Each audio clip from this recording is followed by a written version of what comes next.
Oye, ven acá. ¿Tú no has notado que pedir una cita médica en Colombia es demoradísimo? No es solo una sensación.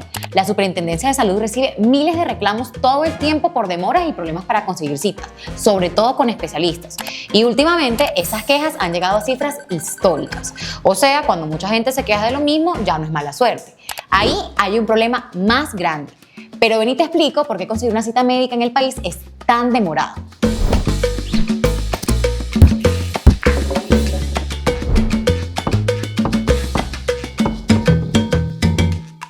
En Colombia, la salud es un derecho fundamental, o sea que los servicios de salud necesarios para cuidar tu vida y tu bienestar tienen que estar garantizados. Y no solo eso, la ley también dice que cuando necesitas una cita de medicina general o de odontología, las EPS deben asignarla máximo en 3 días hábiles desde que la solicitas. Pero entonces, ¿por qué en la práctica la gente termina esperando mucho más? El problema hay que dividirlo en 2 partes. Por un lado, las fallas del sistema de salud y por el otro, la forma como lo usamos los ciudadanos. Porque, a veces también la embarramos. Vamos por partes. Primero, hay más personas pidiendo citas que capacidad para atenderlas. Hoy en día el sistema atiende a más personas y más seguido que antes. Más personas porque en Colombia casi toda la población ya está afiliada a una EPS. Gente que antes no consultaba, hoy sí entra al sistema.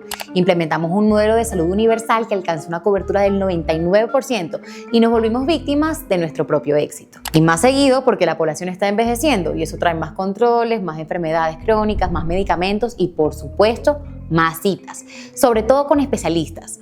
A eso, súmale que con la pandemia se represó el sistema por problemas que ahora son crónicos y hay que atender. El problema es que la capacidad del sistema no creció al mismo ritmo.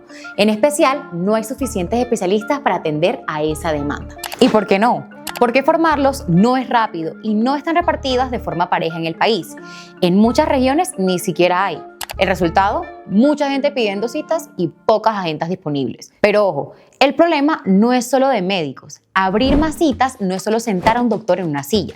Necesitas consultorios, equipos, personal y sobre todo plata para sostener esas agendas. Y a veces el sistema no tiene cómo abrir más cupos, ni por talento, ni por infraestructura, ni por plata. Segundo, el sistema sabe que hay demoras, pero llegó tarde a controlarlas. En Colombia sí existe una ley que regula el tiempo en que se debe dar una cita, pero durante muchísimo tiempo no hubo un control fuerte y constante sobre cuánto se demoraba realmente la gente esperando. Por eso, la Corte Constitucional ha tenido que insistir varias veces en lo mismo. El derecho a la salud no se cumple si la atención llega tarde. El Ministerio de Salud sacó un decreto para medir y gestionar los tiempos de espera, pero la realidad es que desde que el gobierno intervino en las grandes EPS como la nueva EPS, las quejas se han disparado. Tercero, el sistema tiene varios líos financieros. Aquí viene una parte clave del enredo. El sistema de salud funciona con una cadena de pagos, del Estado a las EPS, de las EPS a clínicas y hospitales, y de ahí a médicos, turnos, equipos e insumos. Esa plata llega principalmente a través de la unidad de pago por capitación o UPC. Es el monto que el Estado les da a las EPS por cada afiliado para cubrir su salud en el año. El problema es que muchos actores del sistema dicen que esa plata no alcanza porque, entre varias cosas, atender a la población hoy en día es más caro. En medio de las discusiones, varias EPS han terminado con déficits financieros y deudas que también son fruto de que gastan más de lo que reciben y a veces administran mal los recursos. La intervención que ha hecho el gobierno de ellas, en gran parte porque el gobierno Petro cuestiona el modelo de aseguramiento privado, lejos de salvarlas, ha agudizado su situación financiera. ¿Y cómo se siente eso en la vida real? Por ejemplo, cuando una clínica no le pagan a tiempo, empieza a reducir agendas, limitar servicios, priorizar urgencias o deja de contratar personal.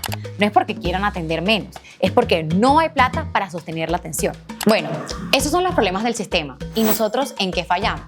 Aunque parezca raro, una falla es ir a urgencias cuando no es una urgencia. Cuando no hay cita, mucha gente hace lo que le parece lógico, se va por urgencias. El problema es que urgencias está pensado para situaciones que no pueden esperar. Infartos, accidentes graves, crisis severas.